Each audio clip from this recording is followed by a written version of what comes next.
Okay, Go ahead, your worship. good evening. Welcome to the regular council session. It is Thursday, May the 4th, 2023. It is 7:08 p.m. and I will call this meeting to order. Mind council members of any disclosures of pecuniary interest in the general nature thereof.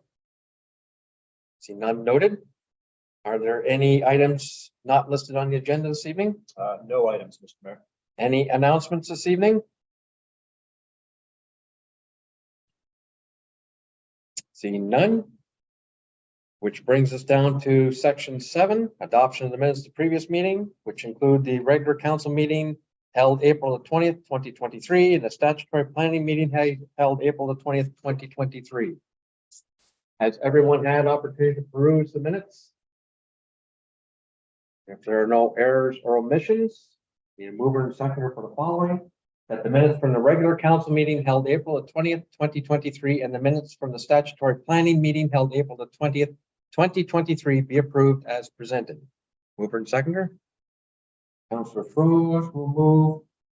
And Councillor Chilcott will second. All in favor? That's carried. Brings us down to section 11, physical services, emergency services. 11.2, reports to council. Item A, report PS 0723 by Ed Rollison, manager of capital projects, water wastewater operations regarding the 2023 road surface treatment. Capital. Good evening, Mr. Rollison. Good evening, Your Worship. Struck the news loudly.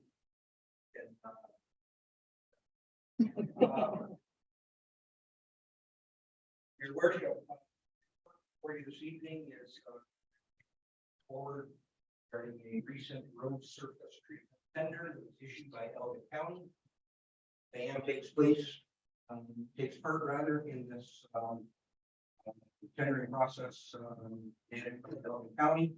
The lower tier municipalities are invited on an annual basis, and we're very appreciative of that process.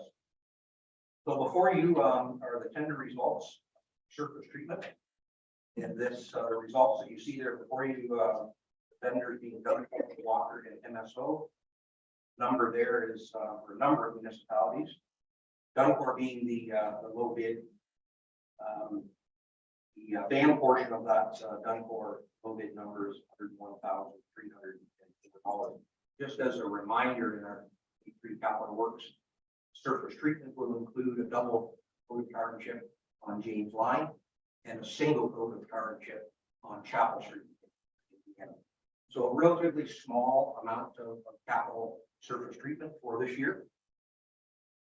We have just a comment in regards to the Duncor, the low bid vendor. We have successfully worked with Duncor a number of years now, number of road surface projects, and with that, we're recommending that we move forward, enter into agreement for works for 2023. First up, that wraps up my report. If there's any questions, I would certainly take them. Thank you for your report, Ed. Certainly appreciate it. Does anyone have any questions for staff? Deputy Mayor Weisler. Thank you through you, Mr. Mayor. Just a quick question. Once again, we're seeing these bids are quite different. There's $600,000 difference between the low and the high. I'm just curious, is that like a fuel cost or what's contributing to the difference? Through your worship, certainly I believe one of the contributing factors is the location of the various contractors, where they may or may not travel from, where they may lodge. And certainly they're both very large players, and they certainly are Duncor especially has been involved throughout Elgin County and surrounding counties. So I would expect that there's some buying power of materials they're able to pass on through. Okay, any additional questions?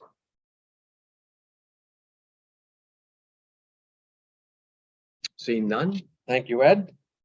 The motion reads that report PS 0723 regarding the 2023 road surface treatment be received for information. And that the council of the corporation and municipality of Bayham is supportive of proceeding with the bid provided by Duncor Enterprises, Inc. of $1,976,647.10 plus HST, of which $101,304,000 plus HST is Bayham's portion. And that the overage of $8,104 be funded from the road construction reserve. And that a bylaw authorizing an agreement between the municipality of Bayham and Duncor Enterprises, Inc. for surface treatment services be brought forward for council's consideration. Do I have a mover and seconder? Councillor Chilcott will move, Deputy Mayor Weiser will second. All in favor? That's carried. Section 7, Development Services, Sustainability and Conservation. 12.1 correspondence and 12.1.1 to receive for information. Item A. Notice of passing of zoning bylaw amendment Z 755/2023 pros. Item B. Notice of adoption of official plan amendment number 31, Thompson. Item C. Notice of adoption of official plan amendment number 32, Shep. Item D, notice of decision of minor variance A 0323 CHR Farms Limited. Does anyone have any questions regarding these notices? Seeing none, I would need a mover and seconder for the following, that items 12.1.1A through D be received for information. Councillor Chilcott will move. Councillor Emerson will second. All in favor? That's carried. 12.2, reports to council. We have report DS 2623 by Margaret Underhill, planning coordinator, deputy clerk, regarding temporary use and demolition agreement, Roy Schreiber Farms Limited. Good evening, Mark. Thanks, Mr. Mayor. Margaret's unable to attend tonight. She has a number of reports. I will be doing my best in her absence. So first report before you tonight is a temporary use and demolition agreement with Roy Schreiber Farms. They are looking to construct a new residence on the property known as 53777 Talbot Line, and would like use of the existing residence while the new is being constructed. We have entered into these types of agreements before. General terms apply. We take a $10,000 security, and the draft agreement is attached. And it identifies that the existing residence shall be demolished by the property owner within 6 months of issuance of occupancy for the new, or within 2 years of completion of construction of the new residence, whichever comes first. And then we hold the security until this is satisfied. So with that, Mr. Mayor, it is before you and council for deliberation. Staff are recommending entering into this agreement by bylaw, and I am available for questions. Thank you for that report, Thomas. Any questions? Yes. Yeah, watched Mr. Schreiber over the years, moved to Bayham and built his business, and I'd like to thank him for choosing Bayham Township to raise his family and to start his business. He's quite aggressive and his business has grown rapidly over the years. I don't understand why we require a demolition agreement, because in the near future, as business grows, he's going to be coming back to council and asking for housing for a herdsman or a foreign workers. I don't understand why a business like this, we're asking him to demolish a really good structure that he could use to house workers. Mr. Mayor, that we consider the application or the consideration of a new residence versus the existing residence at face value. There's been no identification to date about any future use of the existing residence. If that were the case, then this would be something we have to consider under another planning application, such as a rezoning. None of that has been identified to staff at this time. We have to rezone a house on an agricultural business for agriculture. That's correct. Mr. Mayor, it would be a supplementary, or that being a supplementary farm dwelling, which is similar to other agreements we've had. We've had nothing identified to us regarding that to date. So we are moving forward with the information that we currently have. Mr. Schreiber has reviewed the agreement, and that's how it's in front of council tonight. He's essentially agreed to the agreement. I think when I spoke to Roy, sorry, he indicated in order to get going that he had to go that. Like he was, so I'm And to be expedient, he didn't want to take the extra couple months or something, so. I don't know, it just seems regressive and kind of punitive, because I know at some point he's gonna come back and ask. I don't, I mean, maybe he's not aware of the options or not, maybe he can speak to it, I don't. But I don't think he wants to take the time, so I just don't understand why that. We have that requirement. Well, again, as explained by the CAO, that if that was the option Mr. Schreiber wanted to do, it would be under an application process. I would assume the applicant knows what he's after. And staff will speak to what the application is. Simply wants to do this. Council Program. Just a comment, I believe what Councillor Emerson is talking about, we actually just approved for CHR Farms. Yeah. He took a current dwelling and turned it into seasonal housing, and he's planning to build a new house. Correct. And that was a different application process. Yeah. Okay. Any other questions? See, presumably CHR Farms was looking for a supplementary farm dwelling for that. But it doesn't appear that Mr. Schreiber is at this point. He may be down the road, but that's up to him. Deputy Mayor. Through you, Mr. Mayor, if that is the case. If this is approved today, can he change that application or how does that work? Bring this back? It'd be a new It'd be application. a whole new process, correct? Yes.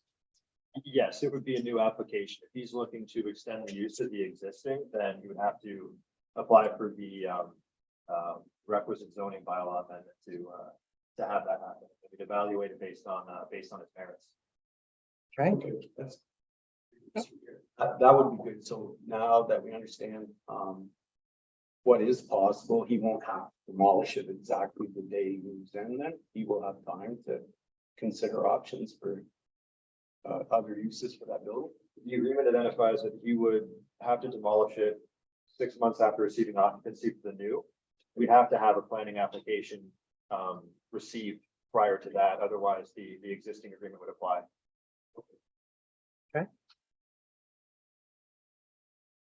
Any additional questions?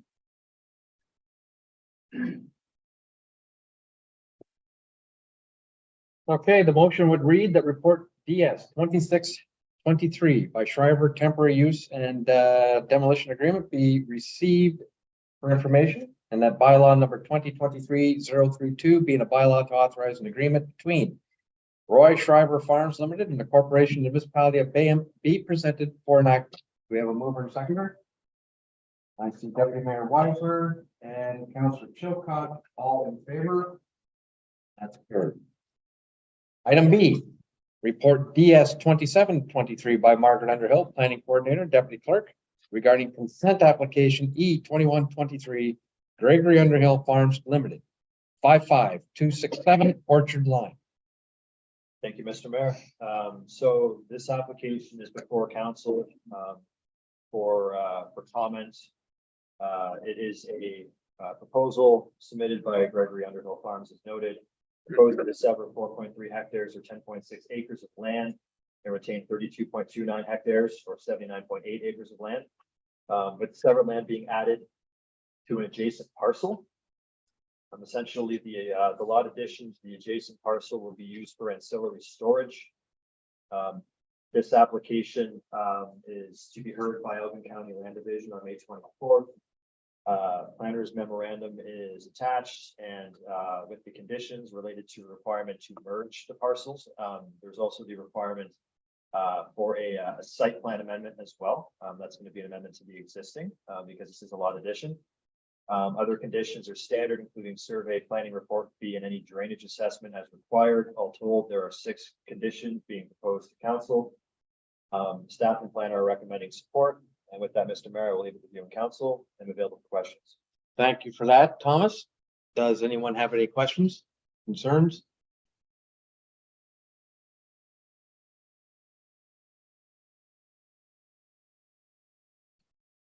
Straightforward. All right. The motion would read that report DS 2723 regarding consent application E 2123 Gregory Underhill Farms Limited be received. And that council recommend to Elgin County Land Division Committee that consent application E2123 be granted, subject to the following conditions and considerations. 1, that the owner provides a letter of undertaking for the severed lands to merge on title with 5 Bridge Street. 2, that the owner obtains approval of a zoning bylaw amendment to change the severed lands from zoning, severed lands zoning from the C3 to the A and A2 zones to the site-specific C3-1 zone, consistent to the Big Otter Marina and Campground lot addition plans, including the number and type of sites, if necessary, and to specifically permit seasonal travel trailer park use on the severed lands in accordance with the official plan. Assume that's a typo. Number 3, that the owners of the lot addition lands located at 5 Bridge Street obtain site plan amendment approval prior to the development of the severed lands in accordance with the official plan. 4, digital copy of the registered plan of survey. 5, planning report fee payable to the municipality. And 6, that the applicant initiate and assume, if required, all engineering costs associated with the preparation of a revised assessment schedule for the Richmond main drain in accordance with the Drainage Act, RSO 1990, as amended, with a deposit to be paid in full to the municipality prior to the condition being deemed fulfilled. If the deposit does not cover the cost of the revised assessment schedule, the applicant will be billed for any additional costs incurred. Do we have a mover and seconder for that? Councillor Emerson will move. Councillor Chilcott will second. All in favor? That's carried. Thank you. Item C, report DS 2823 by Margaret Underhill, Planning Coordinator, Deputy Clerk, regarding rezoning application ZBA 0423, right out La Valley. Thank you, Mr. Mayor. Once more, the property in question here is 55326 Maple Grove Line. The purpose of the bylaw amendment is to rezone the subject lands from rural residential RR zone to a site-specific rural residential zone to permit maximum accessory building floor area of 130 meters or approximately 1,400 square feet, whereas 95 meters or 1,022.6 square feet is currently permitted under the zoning bylaw. The effect of this bylaw will permit the development of an oversized accessory building, garage shop on the subject lands with personal storage accessory to the residential use. As council will recall, the public meeting was held April the 20th. The landowner did speak. There were no other written public submissions. The planner's memorandum provides an analysis. Staff and planner agreed the rezoning application meets the policies and are recommending approval of the same. I will leave it with you, Mr. Mayor and Council, for deliberation. I am available for questions. Thank you very much for that report, Thomas. Any questions? Any concerns? Okay. The motion reads that report DS 2823 regarding the right out in La Valley rezoning application ZBA 0423 be received for information. And that pursuant to Planning Act Regulations Bill 73 Smart Growth for Our Communities Act 2015. It be pointed out that at the public participation meeting held April the 20th, 2023, associated with this application, there were no written submissions and one oral presentation received regarding this matter, and that all considerations were taken into account in council's decision passing this resolution, and that zoning bylaw number Z 456/2003 as amended be further amended by changing the zoning on the property located in concession 8 South, part lot 15, RP 11 R3735 Part 1, known municipally as 55326 Maple Grove Line from rural residential RR to site-specific rural residential RR-46 zone, permit maximum accessory building floor area of 130.5 square meters. And that zoning bylaw number Z 756/2023 be presented to council for enactment. Mover and seconder. Councillor Froese will move and Deputy Mayor Weiser will second. All in favor? That's carried. Item D, report DS 2923 by Margaret Underhill, Planning Coordinator, Deputy Clerk, regarding rezoning application ZBA 0523 Hebert. Thank you, Mr. Mayor. Agent David Rose submitted a rezoning application on behalf of Anthony Hebert for the properties known as 56282, 56284 Heritage Line in Stratfordville. Subject lands are currently designated residential and are zoned village residential R1. Purpose of the bylaw amendment is to rezone the subject lands from R1 to 2 site-specific zones to permit on the one minimum lot area of 349 or 3,753 square feet, whereas 400 square meters or 4,306 square feet is the permitted minimum. And a minimum lot frontage of 8.41 meters or 27.6 feet, whereas 10 meters or 32.8 feet is the permitted minimum. This is the retaining East Ruby property and for the West Ruby property to permit a minimum lot frontage of 11.7 meters, 38.4 feet, or 13 meters, 42.7 feet is the permitted minimum for a corner lot in our current zoning bylaw. The effect of this bylaw will be to fulfill several conditions of the previously approved Senate E 8922 to rezone the retained and severed lands comprising the semi-detached dwelling. Public meeting was held on April 20th. The agent was in attendance speaking to the application. There were no written submissions. The planner's memorandum is attached, the accompanying staff report as well. Staff and planner agree that the rezoning application policy and they recommend approval. I just will note for you, Mr. Mayor, that in the recommendation, one of the property addresses correct. It should be 56284, and that is in the 4th paragraph. But otherwise, Mr. Mayor, I will leave it with you and council for deliberation, and I am available for questions. 56284 rather than 3, right? Yes. All right, thank you. Thank you for that report, Thomas. Does anyone have any questions? This is a property that we've been dealing with for quite well for the past few meetings. Newly constructed. Okay.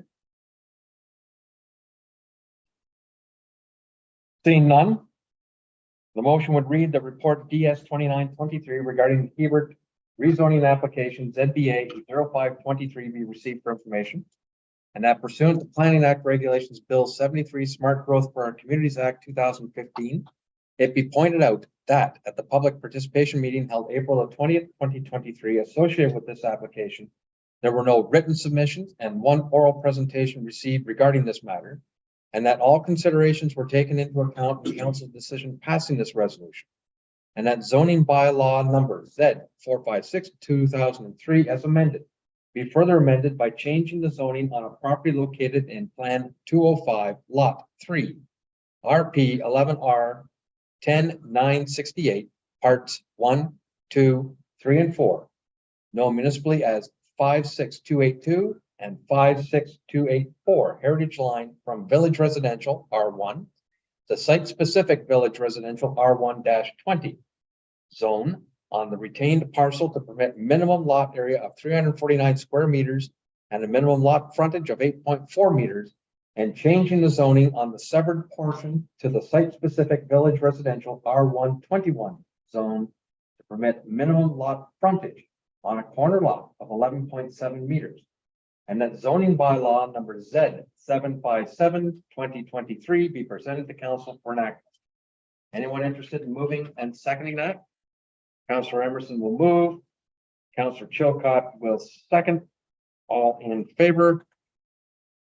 That is carried, which brings us to report E, report DS 30/23 by Margaret Underhill, planning coordinator.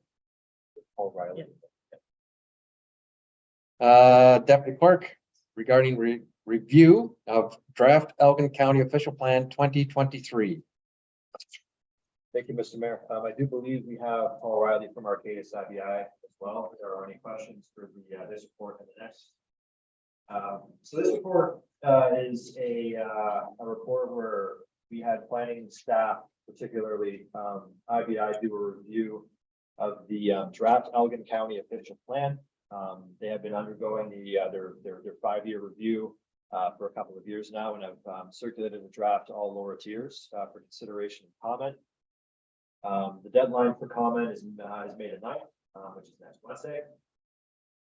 And next Tuesday. So staff provided the draft OP. It's attached to the report for consideration. We did request an IBI provide a memorandum to review the draft OP. Memorandum is attached.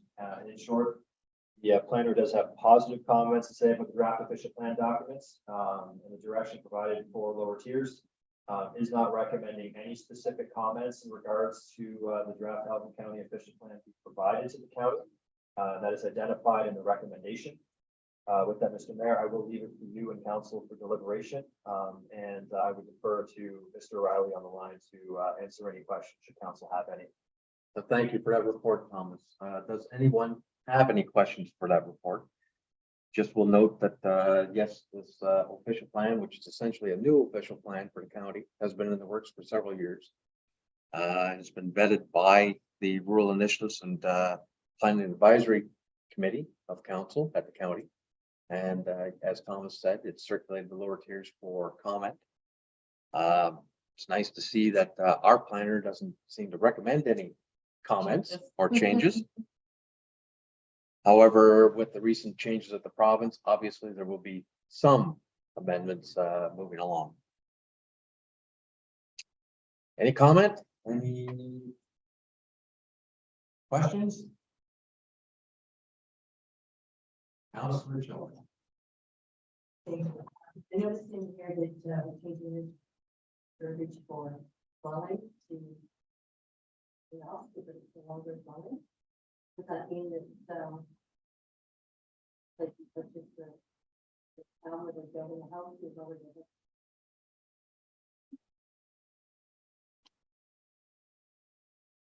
Well, that would be in keeping with the provincial policy statement. Or I guess they call it planning. It's the most recent one they call it. I'm not familiar with the 2023 version of the provincial policy statement. They've come up with another policy statement recently, so I just know previously dwelling was the distinction between having two houses on property. not necessarily. Okay. But dwelling meant independent living accommodations, more or less. Not necessarily two houses.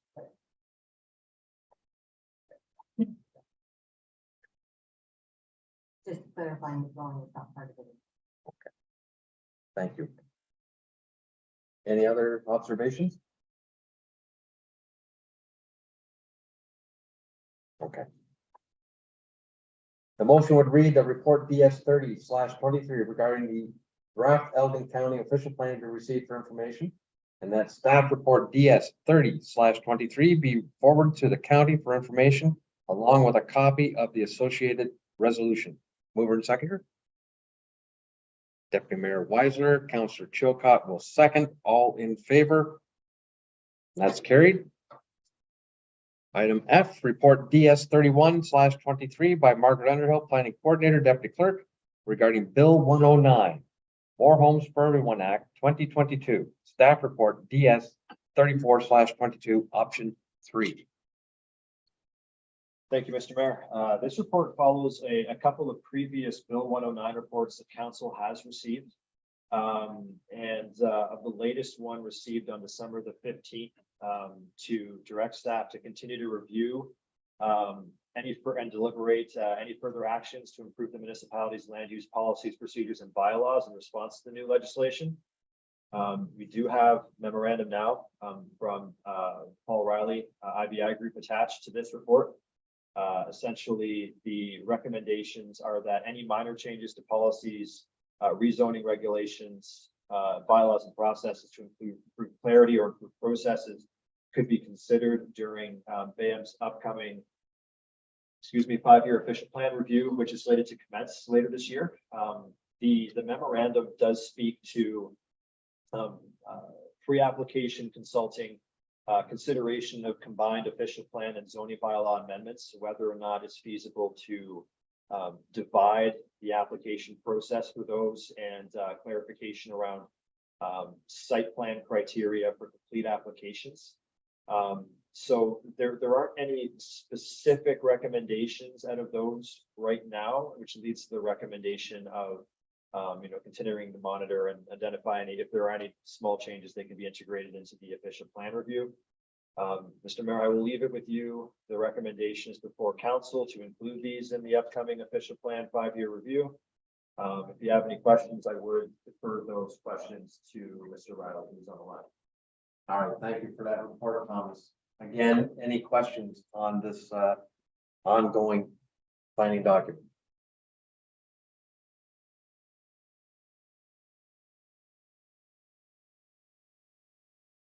Things seem to be changing quickly at the province. Yeah. Okay, everyone's comfortable with the idea of putting these amendments into the 5-year official plan review. All right. Okay, the motion would read that report PS 3123 regarding Bill 109, More Homes for Everyone Act 2022 be received for information. That council agrees with the planner's recommendations that any minor changes, policies, zoning regulations, bylaw or processes to improve clarity or improve process be included for consideration during the upcoming official plan 5-year review commencing in 2023. Mover and seconder, please. Councillor Chilcott will move and Deputy Mayor Weiser will second. All in favor? That's carried. Which brings us to section 13, Finance and Administration, 13.1 correspondence, and 13.11 to receive for information. Item A, Regional Municipality of Waterloo regarding personal information of election donors. Item B, Northumberland County regarding AMO, call to action on housing and homelessness. Item C, Federation of Northern Ontario Municipalities regarding bail reform. Item D, City of Stratford regarding use of long-term care funding for community care services. And item E, Township of Archipelago, excuse me, having problems there, regarding road management action on invasive Phragmites. Does anyone have any comments, questions, want to support any of these information items? Deputy Mayor. Thank you through you, Mr. Mayor. Perhaps a question for you, if I could, from a county perspective on E. How is the county addressing the invasive Phragmites? Because I know that it kind of funnels down, so I just wondered how. The county as the senior partner has been engaged in Phragmite control over the last several years. And the local municipal partners have really on that program to where those patches are identified. Obviously, we can venture into private lands. There's an agreement with the landowner, but typically, so they're identified, they've gone out every summer and they've tried to control them. So we're working on it. Supplementary? Mhm.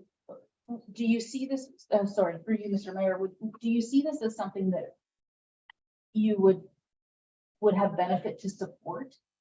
Just only because it was interesting in the report how they're communicating about the fact that neighboring municipalities or other townships, it's this flow, right? It's going into other municipalities. So would it be of any value for BAM to put their support behind that, or is that more of a higher level county issue? I'm just reading the resolution.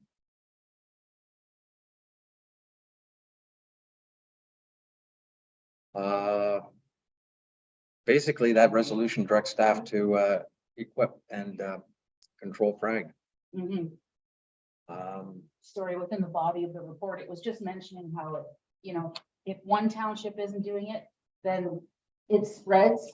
Yeah. And so it's this trickle down effect. So, So many issues are the same way. right. Housing and homelessness is a trickle down. Exactly. If one region tackles it and the other doesn't, they just inherit our problems. So yes, I understand what you're saying. The province doesn't necessarily have a uniform policy out here. So we're taking care of it the best we can at the county level and at the local municipal partner level. Thank you. Yeah. Everything else good? The motion would read that items 13.1.1 A through E be received for information. Mover and seconder. Counselor Pros will move, Counselor Chilcott will second. All in favor? That's carried. 13.1.2 requiring action. Item A, Erie Shores Wind Farm regarding letter of support. Thank you, Mr. Mayor. This letter and correspondence comes before council after a discussion I had with a representative from the Erie Shores Wind Farm. They are commencing contract renegotiations with IESO and the Ministry of Energy. They are seeking a letter of support from BAM regarding their operations in the municipality. They would very much like to continue operating in the municipality, and as I understand it, they do already have letters of support from Malahide and Norfolk County. There is a draft letter provided and should be a draft letter attached, I believe. Yes, and if council is interested, we would put this on letterhead under the mayor's signature and we would forward it on so they could use it as part of their contract renegotiations with the schedule for 2026. So this is a little bit ahead of schedule planning on their part. The recommendation from staff would be to support this. And with that, Mr. Mayor, I'm available for questions. I do understand that representative from Erie Farms has reached out to yourself and board councilor also. I will give it to you. Thank you for that, Thomas. And yes, I have spoken with Ms. Ethel, and I believe you have too, Councilor Emerson. I mentioned to her during my conversation that I am not aware of any adverse effects or of any complaints within the community. I see no reason why we wouldn't support this, but it's entirely up to council.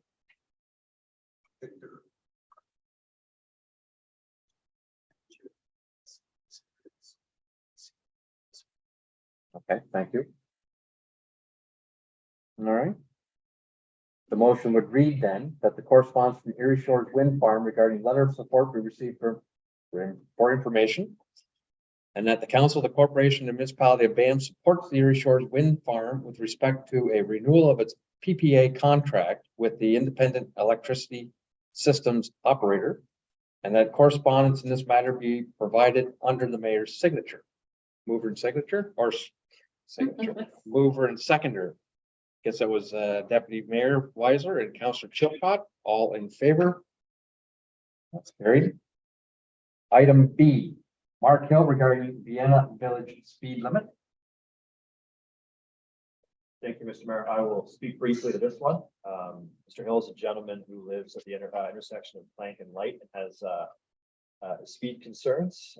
He has identified that the village boundary for Vienna lies in and around the intersection of Plank and Light line, and there are signs that denote entrance into the village at that location. At that intersection and further north and extending approximately 300 meters to the south, speed limit is approximately 80 kilometers an hour. And then it drops to 50 as you go down the hill into the village proper itself. Mr. Hill is inquiring as to whether or not the speed limit for the 50-kilometer zone can be extended north to the intersection of Plank and Light. Recognizing that Plank Road is a county road, the recommendation would be to recommend this to Elgin County for their consideration and review, as it is their jurisdiction. I'm available for questions. Thank you for that, Thomas. Any questions? Can we extend this if we're gonna move this on to the county? Because we had talked earlier in the fall and when spring came, we were gonna put there's talk of putting speed measurements and stuff like those strips to gather an idea of how fast people are generally driving through the to gather information so that we can make it a community safety zone. And this seems like an opportune time to add that to that, to push that up to the county level to gather information. We could. We also could do this on our own, could we not? On a county road. generally, when it comes to speed studies on county roads, we defer to the county for those. All right. Utilize our own tech for municipal. It just, that's been a concern that's been brought up ever since September. And now that spring's coming and long weekends, that we should encourage the gathering of information. Because I still think that in Vienna, even as you come down the hill, we need to, there's been 3 accidents in less than a year due to speed. Right? So it's about time we had a speed study and try to address the issue, actually. So you would like to amend, well, we haven't got a motion on the floor yet, but you'd like to include the request for speed study, so to speak, traffic study in the village proper or on the hill? No, just at the, just before the bridge or through town, like they really come down there, like, the guy has a point about dropping it maybe to 60 at flank and get people slowed down, because I don't think they realize how fast they're coming in from both directions, right? It's a 50 drop. Yes. Right. Yeah. And I can attest, like turning farm equipment at light line, like coming up there, people pass you anyway, even with signal lights and stop. And I put 2 in the ditch there in front of Visa's house where you go to turn and they don't stop. So, I just keep thinking, I don't know if it's getting worse, but it's not addressed. So, Thank you, Deputy Mayor. As through you, Mr. Mayor, just a comment if I may, and I agree. I know it's something that kind of partnered with Steve over the last 5 years. Speeding is a big concern, particularly in Vienna. I think where the challenge is a lot of the times when he does his assessments, and he's done them multiple times, at my request, that it's the amount of traffic that's on the road that deters us from being able to put any measures in place. There's not enough traffic. So I'm amenable to having that study done, but I'm not sure if any requests or any county support would come out of that. I think any measures we would have to do would be on a municipal level. Well, that could be per se. It may fall to the municipality with county permission, if that's the case.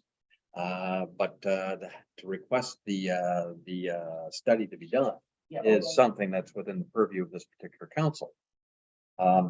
Just as a general comment myself, all the signs in the world aren't going to reduce aberrant behavior. People are going to drive the way they want to drive, and the only way you're going to stop it is enforcement. well, to that point, Mr. Mayor, when I drive through Oxford County, Yeah. those flashy lights, you're going too fast and the speed thing, they're Yeah. there and sometimes unzoned. And and then you slow down. So I know you can't, but there is absent-mindedness. There is like, I don't know, just drive for 4 hours and see if you don't miss stuff. Right? So like, I don't think it's all malicious. I just think it's inattentiveness or whatever. And you know, if you have one of those lights, people tend to. Except the one on 402 there when it ended, I used to see if I could make it go too fast when I was 16, but you know. Thanks for the admission, Councilor Emerson. Right?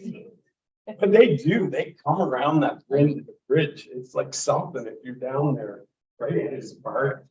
You know, I agree. You got something crafted with capture? Yes, Mr. Mayor, I just would like to clarify with council that if we're going to identify a speed traffic study in Vienna on Plank near the bridge, we should identify a crossroad, and shoot line is just to the east of the bridge going up the hill. Would that be sufficient for council's? Yeah. Council's needs? Okay, and would council be amenable to not only forwarding this correspondence to the county, but recommending to the county that the speed limit zone, 50-kilometer speed limit zone be extended north to light line? Is that also something that, okay.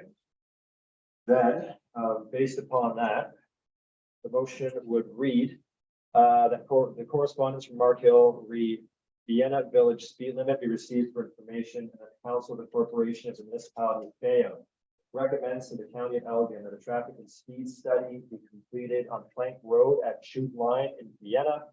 At the council of the corporation of the municipality of Bayonne recommends to Elgin County that the 50-kilometer-per-hour speed zone in Vienna be extended north along Plank Road to Light Line. Okay, mover and seconder. Counselor Emerson will move, Counselor Froze will second. All in favor? That's carried. 13.2, report CAO 2823 by Thomas Sayer, CAO clerk, regarding amendment to site plan agreement, Graham Estates, Inc., otherwise known as Legend Rubber, Inc., SPA 0322. Thomas? Thank you, Mr. Mayor. So this amendment to the existing site plan agreement applies as noted to Legend Rubber. This is 56957 Talbot Line in Bayham, site plan application 0322.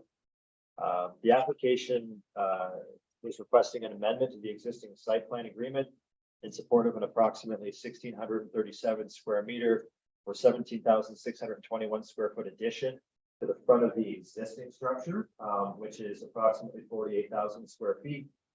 With respect to the addition, approximately 4,000 square feet of the 17,600 would be office space, with the balance being warehousing and processing. Final drawings for this one were received on March 28th, rather, with approval from the municipal engineer.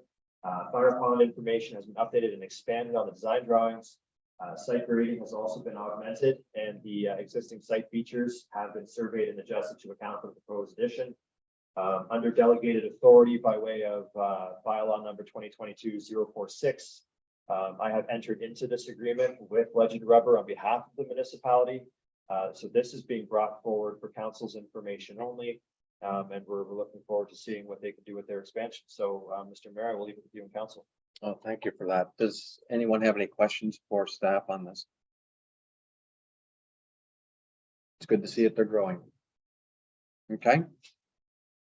The motion would read that report CAO 2823 regarding amendments to site plan agreement, Graham Estates, Inc., otherwise known as Legend Rubber, Inc., 56957 Talbot Line, BAM, application number SPA 0322 be received for information.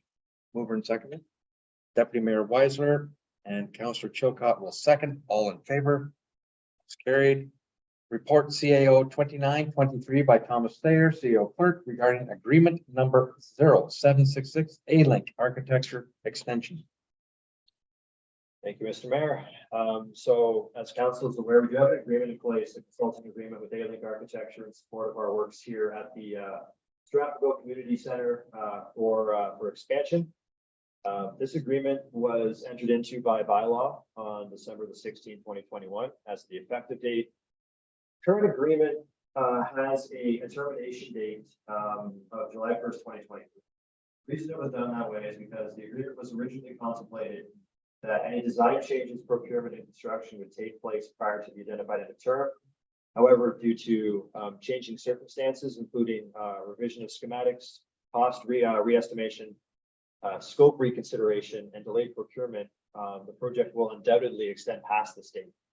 We have been in discussion with A-Link, and they have advised that they're amenable to an extension to ensure that there is no interruption with respect to service and this project.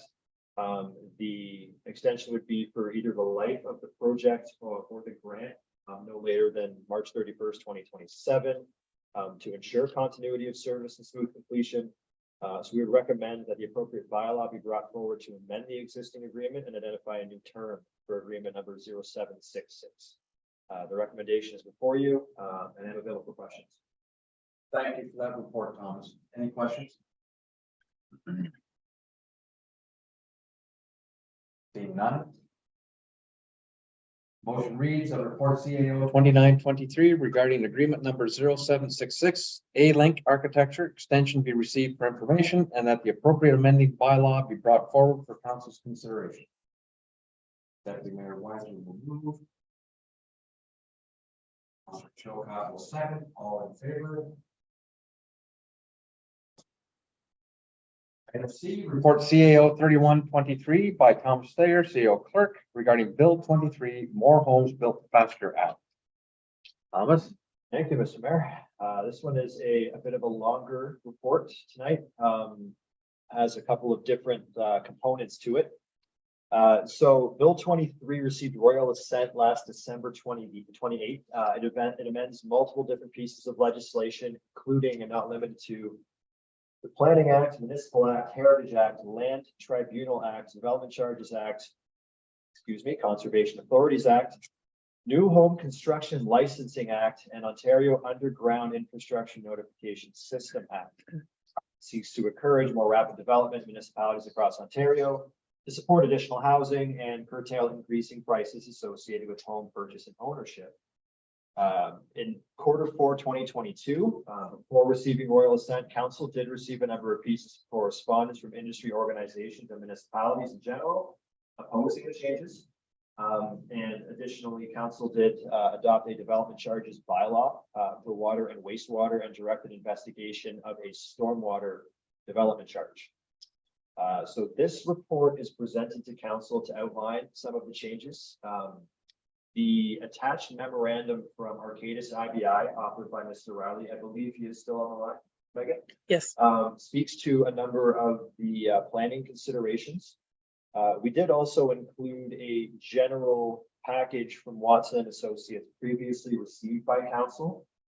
We felt that it was prudent to attach to this report as the balance of the report deals with impacts from development charges and changes to the Development Charges Act.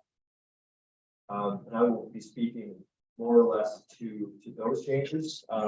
The recommendations out of the planning memorandum include some revisions to the site plan control bylaw, parkland bylaw, and these can be handled through a municipal initiated official plan amendment and zoning bylaw amendment. This is part of the recommendation council.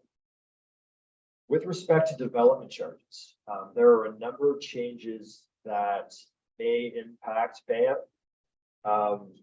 First one that I want to bring to council's attention is the mandatory phase-in. So when council approved the water and wastewater development charge bylaw on October 6th of last year, the intent was an immediate 100% application of the development charges per unit. Under Bill 23, we cannot do that. Rather, we are mandated to only impose an 80% phase-in for year one. This increases by 5% year over year until year 5, and year 5 to the expiry of the bylaw, which is now 10 years. Is 100%. So for the first 4 years, we are not receiving, by way of development charges, full recommended levied amount. And this has impacts to the municipality's coffers. They are noted in the 2 charts in the report. So the 80% phase-in versus 100% in Fort Burwell, Vienna, Stratfordville, Eden, and Richmond means that with respect to single detached units and semi-detached units, the municipality will be deficient by approximately $3,000 to almost $4,000 when it comes to receiving development charges this year. This deficit will shrink year over year, but it is quite substantial year one. I've illustrated this in the second table, dependent on the number of houses or the number of units, I guess it should be, that we permit within the scope of the 80%. Revenue loss, if we construct 20 houses, for instance, would be approximately $66,000, which would require the municipality to put another 1.1% on the levy to subsidize growth. This is countervailing to the intent of development charges. It's worth noting that this currently applies to water and wastewater. If the municipality does choose in the future to implement another development charge bylaw for such services as stormwater, roads, parks and rec, fire and emergency services, the 80% phase-in would be required as well, and the bylaw will be in place for 10 years. Another change that I wish to bring to council's attention is the requirement to allocate. This is under Section 35 of the Development Charges Act. This requires that beginning in 2023 and each calendar year thereafter, the municipalities spend or allocate at least 60% of the monies that are in a reserve fund for the following services: water, wastewater, and any services related to a highway, so essentially roads. The requirement to allocate applies to our current development charges bylaw, that we have to identify, likely during capital budget deliberations, how we wish to allocate this money. Generally speaking, development charges are considered and utilized for larger capital projects. Now, if we have to allocate year over year, this may impede our ability to fund these large scale capital upgrades, because we have to identify allocations likely for smaller projects far sooner. And this is not ideal for smaller municipalities where development is generally slower than the larger centers. With respect to these amendments, one of the principal tenets of development charges is the idea that growth pays for growth. And it's staff's opinion, and as I would just say, the opinion of a number of municipalities, that this is counter to the intent of development charges in many ways. Recognizing that we may be in a situation within the next few years of seeing higher intensity growth, particularly with the EV plant coming into St. Thomas over the next few years.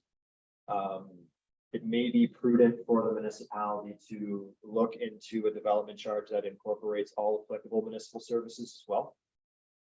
Even though there would be a mandatory 8% phase in at the start. With respect to what we currently have in place in the direction to council, we wouldn't have a development charge that covers things like roads or fire and emergency services or parks and recreation, which will likely require capital investment if we do have growth, particularly in the north end. In discussion with the treasurer, who is available for comment tonight, we do have it on fairly good authority that one of the more prominent land economists in Ontario is currently being highly sought after to do development charge reviews in 2025 for a number of municipalities. And a number of those reviews are stemming from Bill 23 impacts. They do have capacity for us this year. Council has given us direction to move forward with stormwater.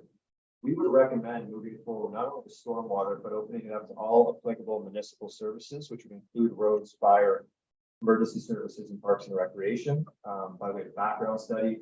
So council would have all of that information. If we do not move forward with that now, quite likely that we won't be able to have that option in 26, and we're delaying it, or 25, we're delaying it until 26 further out. So I would recommend that the recommendations in Mr. Riley's IBI report be considered and implemented through a municipal-led official plan zoning bylaw process, and that we work with Watson and Associates, who's on file as our land economist, to look at a development charge that applies to all municipal services and bring that back to council when we're able. Mr. Mayor, I will leave it with you. If you want to leave this on the line for any planning comments, and Treasurer James is available for any comments related to development charges and impacts. I'll leave it there. Thank you for your report, Thomas. There's a lot of information there. Does anyone have any questions, comments? So in a nutshell then, Thomas, you're suggesting that we go ahead and finalize or implement the stormwater development charge. We do currently have a budget item for this year for a development charge. Council has provided the direction for stormwater. We would be moving forward with stormwater regardless. We would ask that council expand and allow us to expand the study incorporating all municipal services. The risk, if we don't, we may not be able to implement one when development does pick up again, whether interest rates come down or this large scale development within, close commuting radius of Bayham starts to be developed. And any expansion capital for Parks Rec, fire emergency services, roads, and other applicable services will have to be levy based. This would mitigate against that. Yeah. Okay. So implementing the study or doing the study doesn't necessarily mean that we're going to adopt, but it will give you the sufficient background information in order which to base a decision on. So is everyone comfortable with that? All right. You must have written a good report. Must have. Yeah. The motion would read the report CAO 3123 regarding Bill 23, More Homes Built Faster Act 2022 be received for information. And that to ensure compliance with Bill 23, the municipality commenced the necessary official plan amendment and zoning bylaw amendment to implement the recommendations contained in the IBI memorandum dated April 26, 2023. And that staff work with Watson and Associates to prepare and present any applicable background works or studies regarding a development charge incorporating all municipal or applicable municipal services. Do I have a mover and seconder for that? Councillor Emerson will move, Councillor Froze will second. All in favor? That is carried. Thank you for that. Moving on with the bylaws. Section 14, we have bylaw number 2023-032, a bylaw to authorize the execution of a temporary use and demolition agreement between Roy Schreiber Farms Limited and the Corporation Municipality of Fayette. Bylaw number 2023-033, being a bylaw to authorize the execution of an agreement between the Corporation of the Municipality of Bayham and Mobile Services, Inc. for bridge washing services.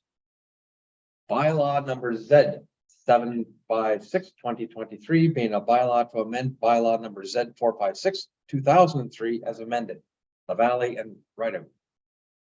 Bylaw number Z 757-2023, being a bylaw to amend bylaw number Z 456-2003 as amended, Hebert. Anyone have any questions regarding these bylaws? You have a comment or a question? Just have a comment for you, Mr. Mayor and Council. We have two motions proposed in front of you to break out bylaw 2023-033, the bridge washing agreement, as there was just one small change to pass it as amended. In the information of which bridges to include in the agreement, there is number 11, Bayham Drive between Carson Line and Highway 3, and number 13, Baynar Road between Eden Line and Coyle Road to be removed. And then there's one addition to the Edison Drive between Queen Street and Dead End. So we apologize that that is I don't know where that one is. updated. Steve washing, it's okay. The dirt just goes through the holes there. So those little changes is just to be consistent with what was posted in the tender. So All right, okay, thank you for that.